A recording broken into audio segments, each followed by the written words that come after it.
Good morning or evening, afternoon, wherever you are, and welcome back to the Sports for Dummies podcast, the podcast for you, whether you know absolutely everything about the world of sports or absolutely zero. We are talking about the three biggest stories of the week, in our opinion. I'm back with my best mate in the podcasting world, Hope Ellen, while she's munching on some avocado toast. Hope, how's it going?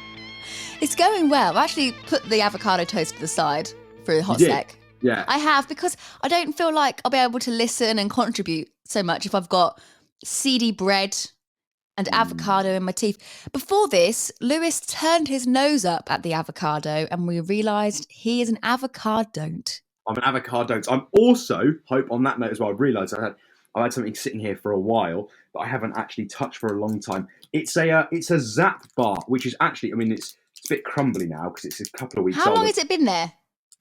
When did I go to Sweden? 10 days ago. But I've wrapped it up properly, so it's fine. But it's actually a Mars bar. The weird thing is, though, it's actually very different. I was going to make a quick point about it. It's quite funny. Mars bars are that caramel, nice flavour. This is not breakfasty at all, by the way. I'll add in here. We're not talking nutrition, so don't have a Mars bar for breakfast. We can if you want to, but I personally don't. You do you. Yeah, exactly. You do you. But it's got this kind of... It's more like, it's weird. You know, like a Milky Way taste. It's kind of like that. It's not, I was disappointed. I was expecting Mars bar and I got Milky Way and it just didn't. I was on the plane home. I was disappointed. Both Mars bars and Milky Ways can be ever so sickly. I'm not a huge fan of a Mars bar. What's your go-to chocolate? Used to be Yorkie. Did it? Okay. Yeah. Controversial. Right. Not for girls. They had to change it, didn't they? Had to change that advert, didn't they? Oh yeah. There was some. Yeah. Dodgy. Yeah. But I quite liked the fact that it was not for girls because I was like, I'm breaking the rules. I'm a naughty girl. Yeah, like that. Yeah. Oh, dear. All right. We'll have to cut that bit. It's dodgy. No, we'll leave it that The bit. thing is, I say things that like are innocent and don't, and then you turn around and you poke the snake and then you make it nasty. What's the word? Poke the snake. I don't think that's a saying. No, there is a saying. You poke the. Is it poke the bear or poke? I can't remember. I wouldn't recommend poking a snake. Oh, no, I wouldn't either. That does make sense, actually, poking a snake. You wouldn't want to poke a snake. Anyway, the point is, I say these fine sayings and then you twist them on their head and make them naughty. Just the way you say naughty sounds wrong. Yeah, not good. Naughty. Anyway, how's life been? Yes. What's been, apart from your avocado toast and moaning about Mars bars, what's been going down? It's been quite a quiet month. It usually goes this way in self-employed land, where you have peaks and troughs. And at the moment, it's just a little bit trophy. But I've got a shoot tomorrow with Gala Bingo, which is exciting. Bingo. And this week's show is movie and film themed. Oh, cool. That sounds fun. I'm wearing a fancy dress. I'm going to be good Sandy. So I've ordered a Grease outfit, yellow skirt, cardigan, very innocent, and told my makeup artist to do my hair like Sandy. I've never watched Grease. Never watched Grease? I've never watched. Do you know why? I think the thing is, going to like performing arts school, I've done Blue Suede Shoes, I've done Grease Lightning like 100 gazillion billion times, as in the songs. And I think when you get to a point where it just like, I'm not engaged. I feel like I need to wait a couple of years and I'll watch it at some point. It's just not my sort of cup of tea, but good film. I'm not one of these people who's going to be like, oh, you haven't watched Grease. You need to watch Grease. I'm not one of them people. You do what you want, Lewis. If you haven't seen it, you haven't seen it. No. Not being funny. I still love you. So it's all right. And Lewis, you mentioned that you've been abroad. What's been going on in your world? Hope it's been fun to be there. I went to Sweden, Stockholm. It was good. I went to interview a 94-year-old man called Hasse Tvilling, who actually is called Hans, but his name he goes by as Hasse.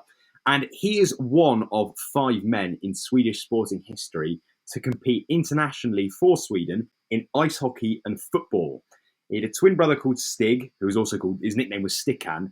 And they are basically, I'd argue, 2 of the most famous Swedish sporting heroes of all time. Now, I was going out there for my dissertation documentary, and I was talking to him about Frank Sue, who is here on this book. As you can see, Frank Sue was the first non-white man to play internationally for the English national football team. But to come back to Hasse, so Frank managed Djurgården, the team he played for in the 1954-55 season, and won the league. and he's the only player from that season who is still alive. So all of his teammates have passed away because obviously it's like 70 years ago, whatever. Sadly, his twin brother passed away as well. But we were just like basically interviewing him about his memories of Frank and that season, how it went, what the feeling was like in the dressing room, and then really about his later life. And it was amazing, absolutely amazing. I had so much fun. It actually wasn't that cold. It looked like it was going to be freezing, and it wasn't. And I tell you what, Hope, I have some great stories about being out there and silly things that happen. But the best story of all, in terms of like one of the most ridiculous things that I'll share, we were at a non-league club in Stockholm, who many people won't have heard of, but it was a club that Frank was involved in for a short amount of time. So I went down there, and it literally was like a standard sort of, a bit like you'd see in England. It had their club, I don't even know what you call it, a bit like a shack. It basically was like a cafeteria sort of place, a little dressing room for the players, and then the two pitches. And we were walking out of the cafe. The man in there didn't speak any English. So Stockholm is sort of renowned for being most people in Stockholm speak English because that's just how Scandi countries work. But this part of Stockholm was quite far out, really. And so lots of people didn't speak English. There were lots of people who had no idea what we were talking, like sort of just stood there and just said, no, do you speak English? No. Anyway, so we'd had this interaction with this guy in this cafeteria. He spoke no English. So we thought we'd travelled down there effectively for nothing. Like we'd got a little video, Frank managed here from 1963 or whenever it was. So we're walking out of the cafeteria. This guy walks past us who was a manager of the opposition. So the men's team were playing in a friendly because their season starts. Actually, at the time of recording, it starts on Saturday because obviously they can't play during the winter because it's snowy. Anyway, I'll stop waffling. But this guy walked past. I was wearing my Liverpool hat, and he turned around to me and he said, with this sort of, it was an English accent, you could tell, but it was Swede infused. So he basically said, "You can't be wearing that hat round here. It was the most unique accent." And he said, "You can't be wearing that hat here after what happened," because that was just after we lost to Real Madrid in the Champions League. And I said, "Oh, you have to support them through thick and thin, Anyway, we got talking. This bloke he's an ex-Liverpool pro, like an ex-Liverpool player, right? And he played in like the 1970s sort of era, so back Bill Shankly time. And he told us this story of being a young kid, and he had to go into the dressing room to go and deliver a message to Bill Shankly and to Roger Hunt, who is Liverpool's all-time leading top goal scorer. And he was talking about the fact that he was set to be a pro, set to play under Bill Shankly, but unfortunately he got a really bad, he had a massive problem with his knee. It was knee or his hips, I can't remember, it was one of the two. But they couldn't ever work out what was wrong because the technology at the time, they didn't understand. And so you meet people in the most random places. This is one story that I will never, ever forget, being this, I was at a non-league club in Stockholm and I've met a man who was an ex-Liverpool pro and actually would have made it. I know people say, "Oh, I've got a knee injury, I would have made it in football." But actually, he was someone that if he hadn't had that knee injury, he was basically set to play in the first team. So that was very, very cool. And had you not have worn the hat, no, he would have. You wouldn't have had that conversation. I mean, the only chance we would have had to have a conversation would have been if he'd said something like, "What are you boys doing here?" and then back in English. But there was not a mutual connection. That's the thing about football, Hope. That's the thing that you realise. Like, I think going abroad, it made me realise really the power or the unity that football can bring in terms of you don't have to be able to speak the same language. If you put a ball at people's feet, people know exactly what you're talking about. But that does happen. Like, you wear your Liverpool hat, and we went into another club shop somewhere where there were like retro shirts. And this guy spoke to me for ages. He was a passionate Swedish Liverpool fan, and we were talking about Liverpool, what was going on, and then about their local club and how they were feeling for the season. So it was a really fun trip, something that I would love to do in the future. That's sort of my dream, going and doing that, going around, documenting things. Love it. Loads of fun. Well, if you ever want to do it, just know I'm down. Hope we should, honestly. Yeah.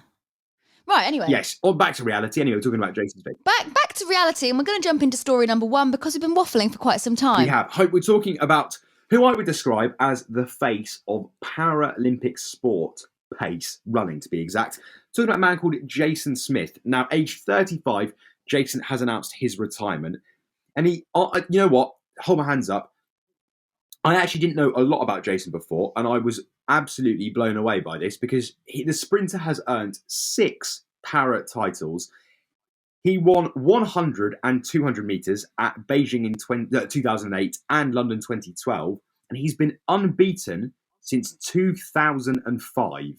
That is a long time to hold that record. Oh, it's a long, long time. That's nearly 20 years. That's right. It's ridiculous. Derry Man was brought up in Ireland, and he actually made the T13 sprinting events his own. So for people, this again, Sports for Dummies, will break it down. For people that may not know, there are different categories in Paralympics. So you'll have you have T, maybe, I can't remember all the numbers, but it's like T8, T13 specifically, which is what Jason was running in, was visual impairment. So effectively not either being blind or having eyesight, but it's, not having perfect eyesight in essence. And he is the world record holder for 100 and 200 meters. Now, his first gold medal actually came for Ireland in 2005 and in Finland. He won both the 100 and 200 meters, which is ridiculous because often runners all specialize in something. So as an example, Usain Bolt did the 200 kind of not really willing. Like, it wasn't really his forte. Obviously, he was the 100 man, still did it. But actually, Jason has made both of the events his own, which is a rarity and really, really amazing. So he actually had perfect vision until he was 9. And then he actually got a hereditary condition, which is called Stargardt's disease, I believe it's said. And it actually basically began to cause his sight to deteriorate. So his eyesight got worse and worse. Now, Hope, Smith's personal record for running 100 meters is 10.22. That's fast. Very, very fast. So I went very gruffly then, didn't I? That's fast. Very fast. Rapid. I was just trying to think. I was going to try and compare it to like a cheetah, but then I thought, I don't know what a cheetah runs at. So I'm not going to put myself out there.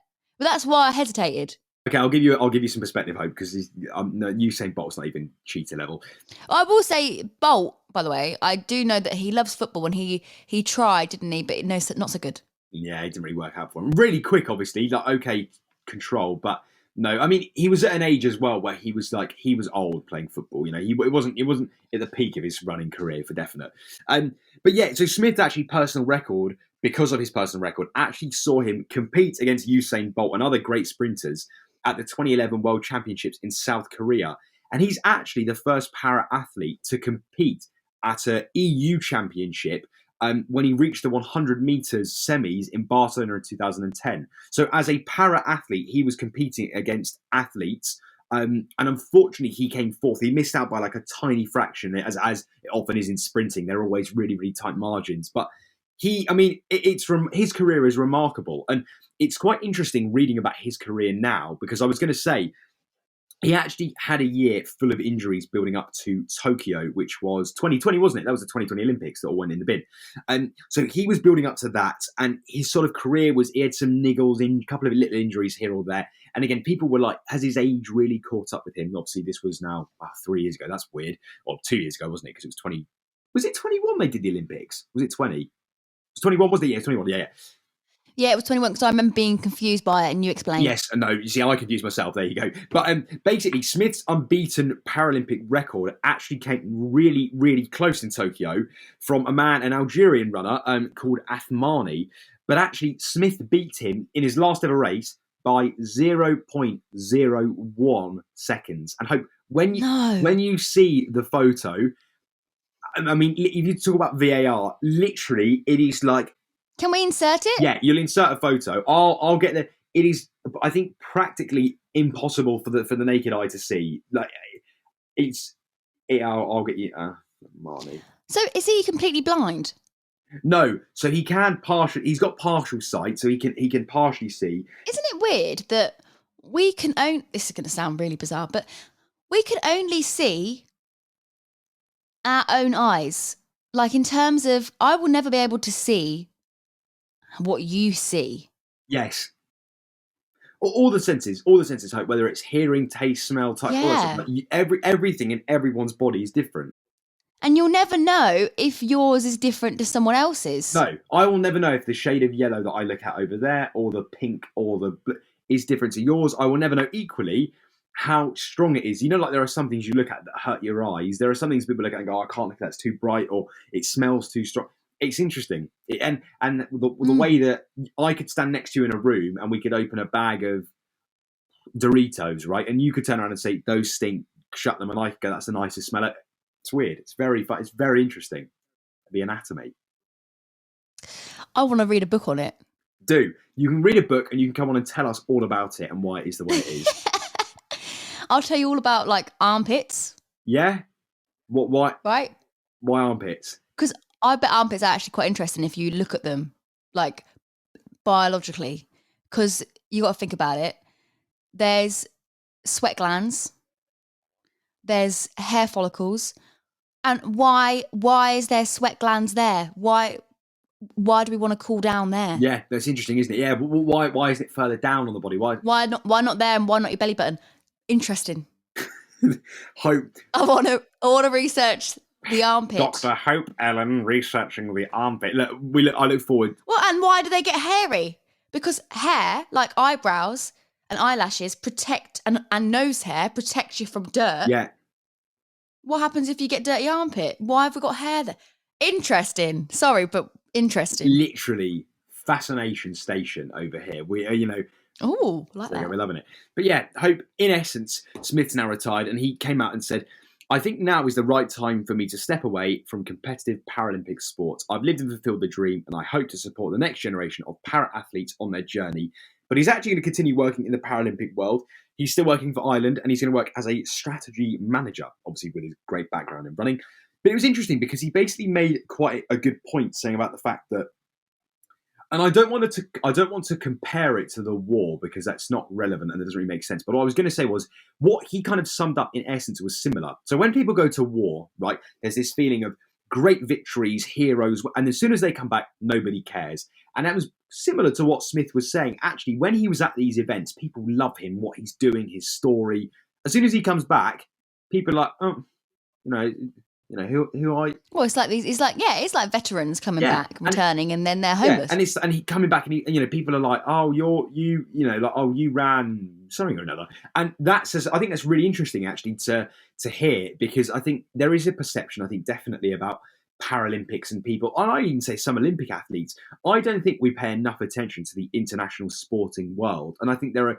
Often you will know big names, but there are plenty of sporting stars that you could talk about. People go, literally never heard of that person. And that's really interesting. Well, thank you for bringing him to my attention. Of course. And we wish Jason all the best in your retirement, mate. Really hope it's nice and relaxed and you enjoy continuing your work with the Paralympics Ireland, I was going to say society, but it's not. The Paralympic Ireland squad. Imagine retiring at 35. Oh, yeah. Yeah. To be fair, because my month has been quite quiet, I have been going around saying I'm retired. You are. Me and Mum just retired together in the house. It's sweet because I think you could live with them forever and your life would be fulfilled. And I find that really warms my heart. I don't know if that's super cute or super sad. No, but because you're so people normally sit there and go, oh, parents, what are they like? And and you're there with your mum singing along, holding hands, it's sweet.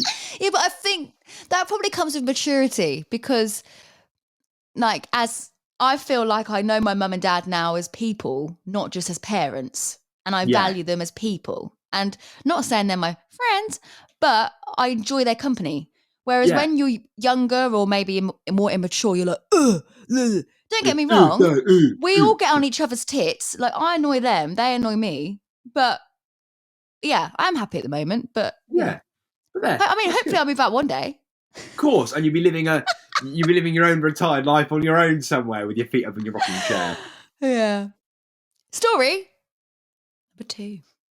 So we're talking about a basketball tech startup company, and they've actually just raised $11 million to continue their development of the smart hoop technology. And the name Huupe is spelt Huupe.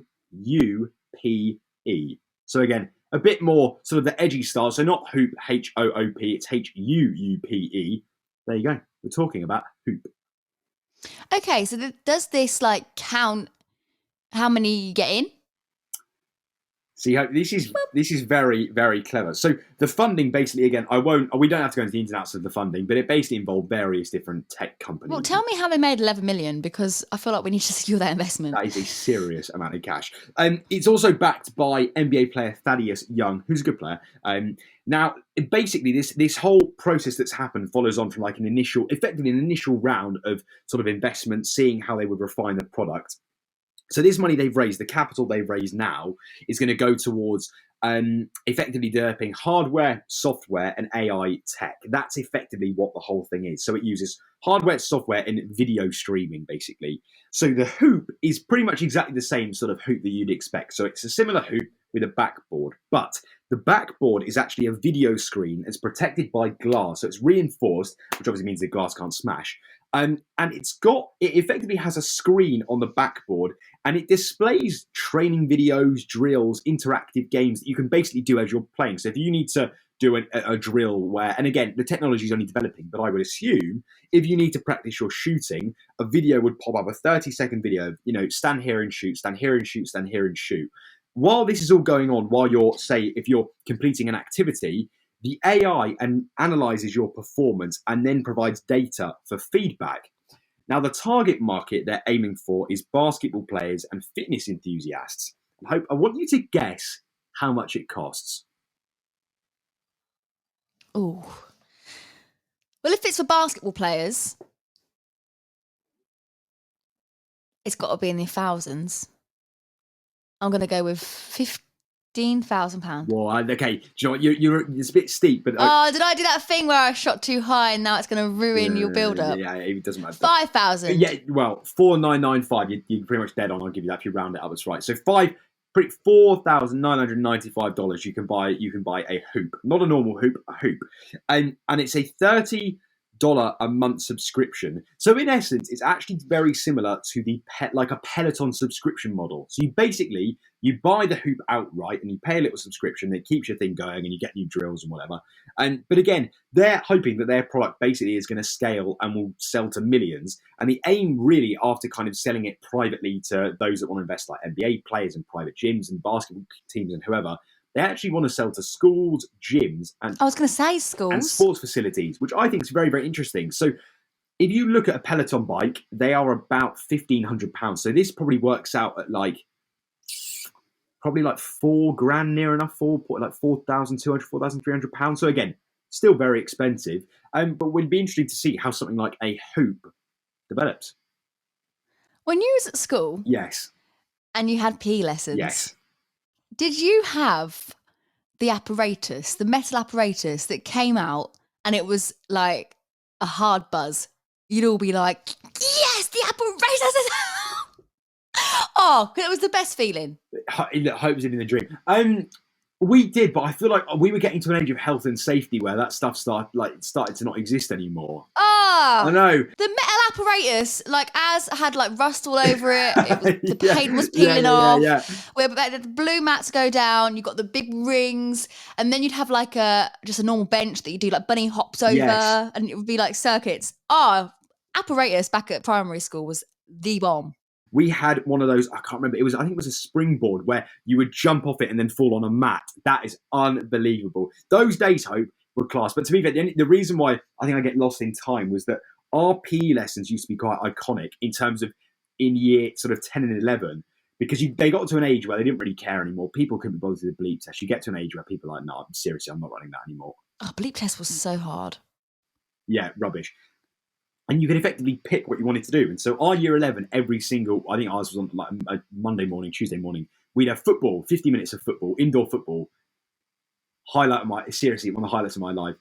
Genuine story. Nonno Madueke, Chelsea player. Now, Nonny went to my school.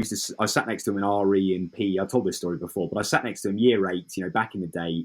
And now he's playing for Chelsea. It's a very surreal feeling. Me and my mates sit watching the TV, and it doesn't feel real, because people often joke and say, oh, there'll be a kid that makes it in this or that. And I think, especially in football, which is so hard to do, I've got a friend that has a season ticket at Chelsea and sees him week in, week out. It's bonkers. Anyway, the reason I'm telling this story is, one of the most iconic sporting days of my life. And again, I'll never forget this. So Monday morning, PE was often quite fun, like a bit of football. It was decent, it was good fun. But again, it was the morning time. Now, if you didn't play rugby properly, you got to go and play indoor football in the afternoon. And so that was what we looked forward to. Monday morning football was good, it was fun. But again, Monday morning. Whereas the football, I can't remember what day of the week it was, Wednesday, whatever. Anyway, the story I'm getting to. I was on the same team as Nonny and one of my other mates. And Nonny was and I hadn't played with Nonny before because obviously he was often playing with Tottenham at that point and going away. You know, we weren't playing together because obviously he was either in the A team or he wasn't playing at all because he had to keep himself fit and obviously healthy. And there was one day where he came down to play football with us, and he did. And so we were these kids that used to muck about in football. We didn't take it seriously, and here he was. We were on the same team, and we went undefeated for like, I don't know, 25, some ridiculous amount of games. And he would pass the ball, and we'd move, and it felt like I played under Pep Guardiola with one of the greatest players of all time. And the highlight of that day for me that I will never ever forget was we kicked off. I can't remember what happened. You know, people went in for a hard tackle. The ball fell to me, and on the half volley, and I was in one of those standard, like, sort of, you know, like a gym, like a proper, you know, the gyms with the sort of floor markings, effectively a basketball court. I hit the ball outside the boot, half volley from the halfway line, and the swerve, and it hit the top corner. And I swear to you, that is a goal that I replay in my head. And it's like, I wish someone had filmed that because I would never, ever have let it go. And that was on the same team as Nonny. That is one of the highlights of my life. Did you take your shirt off and go, whoa? I probably would have got told off by the teachers. No, but my favorite, one of my favorite teachers was managing us. He was looking after the session, and I ran up to him. We literally cheered each other's faces, which was class. There you go, Mr. Frayne, you're a legend. Moving actually on from the tech world into a bigger tech perspective, we're talking about the Global Sport Tech Report. Now, a company called Drakestar Partners, they've just conducted a study looking at basically the sports market in terms of tech in 2022. And they've actually found that the tech market last year generated $90 billion, which is a lot of cash. Where's this cash going? Because there's people who need it.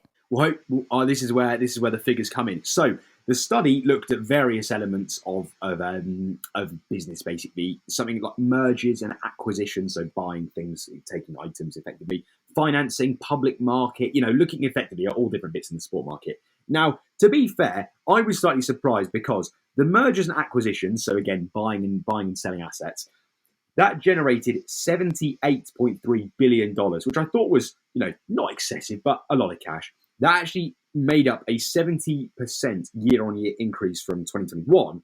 Now, actually, the majority of that was Microsoft's takeover of Activision. That cost $68 billion. So it was kind of like, oh yeah, it cost $70 billion, but actually 99% of it was done by Microsoft. Even still counts. So Microsoft bought Activision for $68 billion, which is absolutely bonkers. Now, interestingly, oh, go on, you were going to... No, I was just frowning.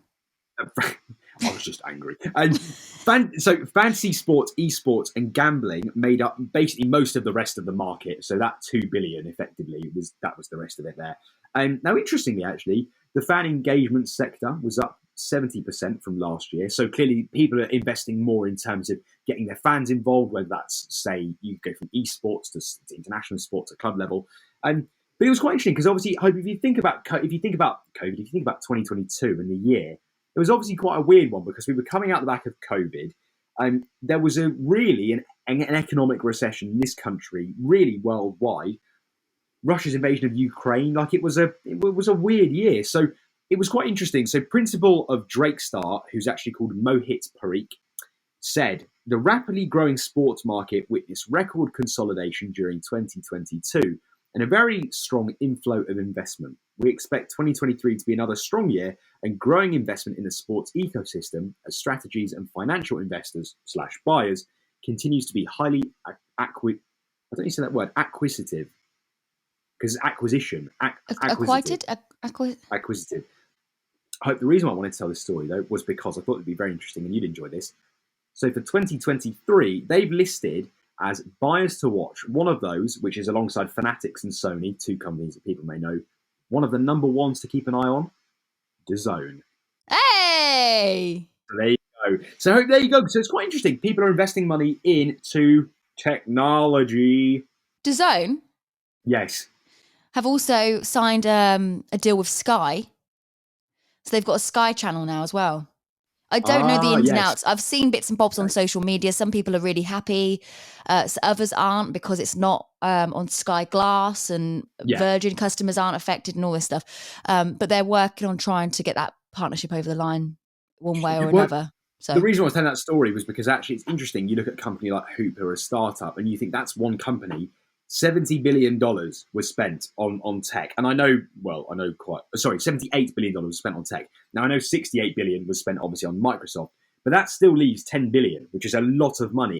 The point is, there are hundreds of companies that are starting up and coming up with ideas. So I was going to ask you, Hope, to wrap up this episode of the new series.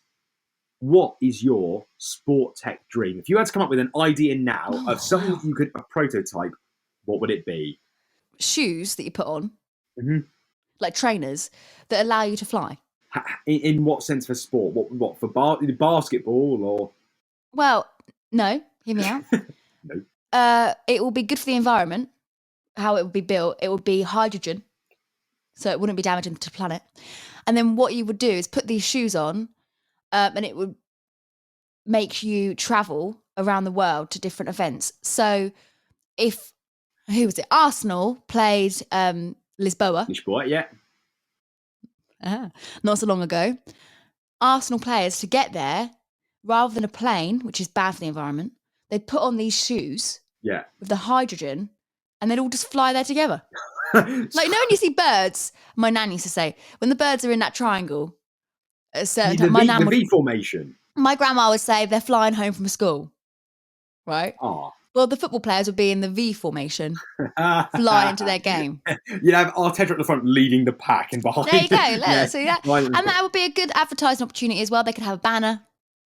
I quite like that, to be fair. That's quite it's quite a fun idea. Look, well, maybe we'll run with that. That's good. The only thing is, so you've factually proven it will just use hydrogen. That's it. It's just going to use no other. It's just hydrogen. Why are you trying to pick holes in my hypothetical idea?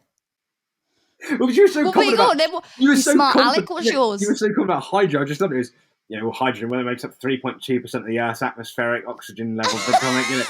It was just. Look, not just a pretty face. You know what I mean? I know all about the hydrogens, the methanes, the hydrogens. I know all about the oxygens, the hydrogens, the calciums, and the what's it, bobs, and that. All the hydrogens. I'm all about that. The hydrogens.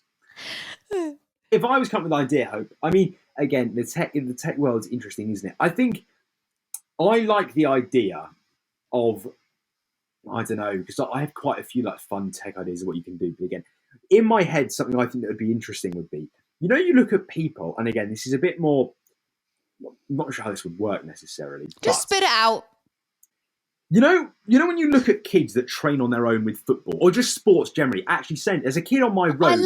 I love seeing kids do that. When you see a little boy, when I lived in Maidenhead up the park, there used to be a little boy and he'd take his cones and he'd be dribbling about. Yeah, kids like that. And I thought, bless your heart, you're going to make it. It's sweet, isn't it? Well, there's a lad that lives near me. He plays basketball nearly every day. I'm out on the walk with my dog every single day. He's there shooting, dribbling, practicing. Anyway, and he's quite good. He's got, again, I don't study him. I'm not saying with my notebook, go, that's 3 made threes today, but every time I see him, it looks like he's getting a bit better. I feel for those kids that go out and play on their own and it's boring. So just imagine, in a hypothetical land, you put on some glasses, effectively, like goggles, and you get to play with other people. I'm not saying people are going to be, you're not going to have Ronaldinho stand there waving at you, kicking a ball back. But imagine if there was a technology or something where, as an example, if you could even simulate having a defender, like wearing VR, right? Having a defender running towards you and you'd have to dribble around them. They might not necessarily be there, but creating that aspect of training with somebody else. That's what I would do for those that have to train on their own, because that isn't the most fun.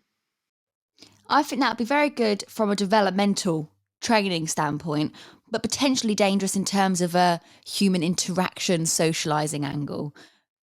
Yeah. Do you know what I mean? If someone's got no friends and then they start making friends with a fake Ronaldo, it's well, no, I just, probably not very good for your development. I just imagine that sort of clip where you just see a kid wearing the goggles and just run head first into a tree, or they're just dribbling with the ball and they're like, smack, you turn around and there's a kid that's just, anyway, I think that wraps up episode number 1, going off that absolute tangent. Thank you ever so much, everyone, for listening, as always. Hope you can finish us off.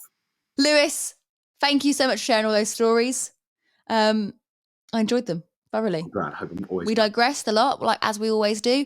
And just to say thank you for listening. If you've got this far in the episode, congratulations and thank you. Yeah. You've held on in there when we've been procrastinating and going on all sorts of tangents. As always, we appreciate and love all of your support. So give us a like on Instagram, YouTube, TikTok. If you can, give us a review on Apple Podcasts.